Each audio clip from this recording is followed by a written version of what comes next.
All right, in our last video we talked about really big numbers, and today we're going to talk about really small numbers. This is still going to be scientific notation, but now we're going to talk about the scientific stuff that's not astronomically large, but atomically small. For instance, what about an atom and the little parts of an atom that fly around the edges called electrons? What is the mass of a single electron in an atom?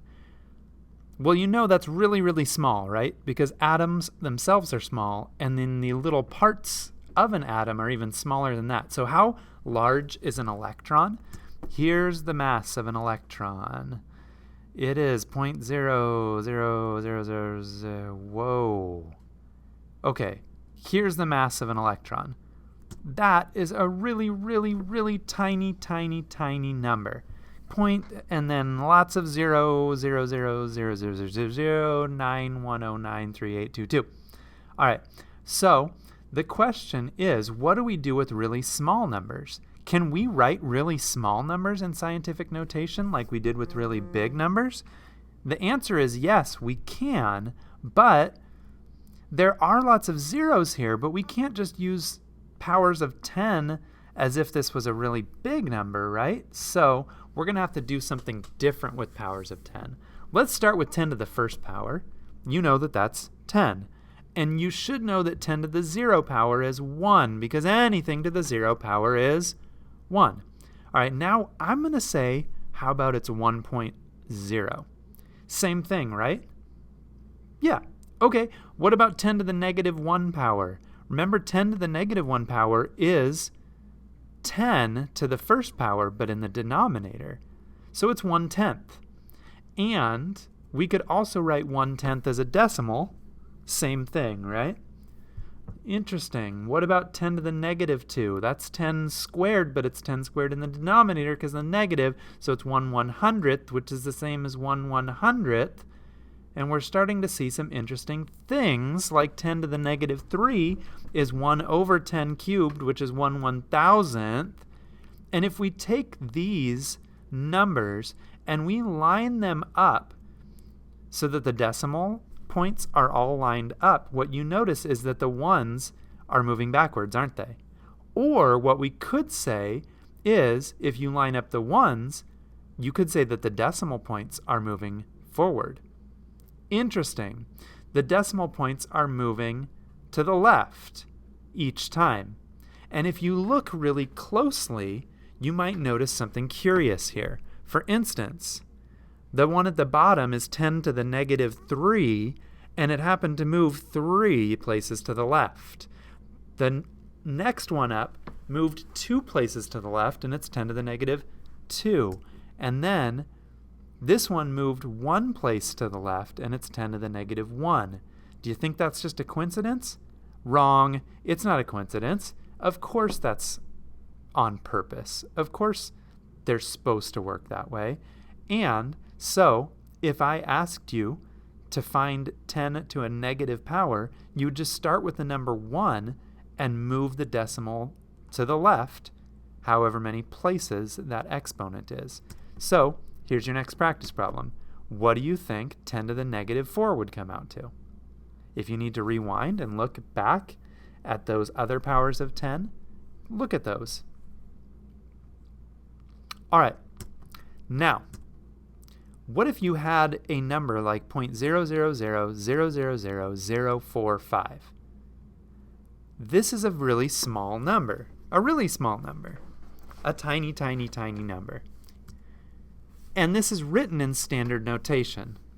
We can abbreviate this number with scientific notation, but if you remember, in scientific notation, you have to have only one digit in front of the decimal.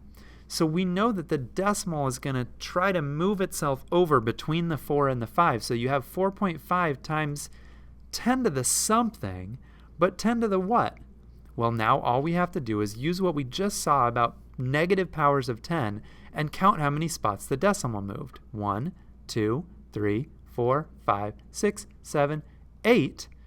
And that tells us that this number can be written as 4.5 times 10 to the negative 8 power. And the number of that exponent is negative because we moved the decimal backwards, didn't we? Or you could say that that number is negative because is this number a really big number? No, it's a really small number, and the negative exponent tells us that it's a really small number, not a really big number. Okay, so how about this one? Where do we want the decimal point to be? We want it to be 1, 2, 3, 4, 5 spaces over, don't we? So that we have 6.78. And if we moved it 5 spaces, and it's a really small number, we're going to say 6.78 times 10 to the negative 5. Just to make sure we got this, let's try this one. Where it's going to be 3.45, right? But how many 10s are there? 3.45 times 10 to the negative 1, 2, 3, 4, 5, 6, 7, 8, 9, 10. This is going to be 3.45 times 10 to the negative 10 power. Actually, this is pretty easy once you get the hang of it, so hopefully you're making sense of this stuff because I want you to try it. Try to take this really small number and rewrite it in scientific notation. All right, once you've done that, let's do it backwards. Let's take a really small number that's already written in scientific notation and let's turn it into standard notation.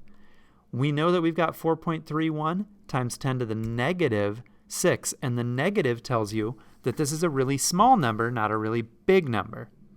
The 6 tells you that you're going to move the decimal 6 spots.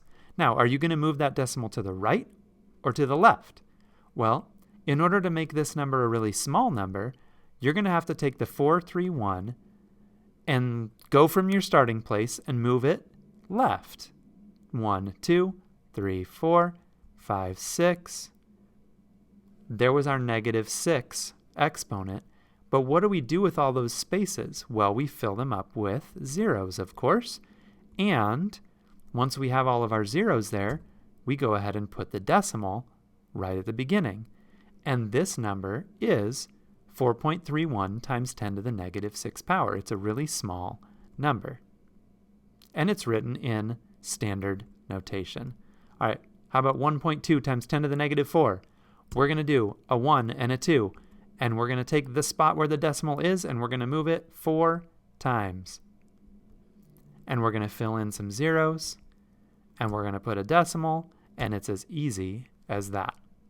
So that's how you write a number that's in scientific notation in standard notation when it's a really, really small number. So remember, negative exponents mean really small numbers when it comes to scientific notation. And that means you're going to have a decimal with a bunch of zeros. And I want you to try rewriting this really small number in standard notation. Point some kind of number of zeros and then a 6 and a 5 and a 4. Make sure you move the decimal the correct number of spots. All right. That is all we have today. I hope you understand scientific notation and what it has to do with math.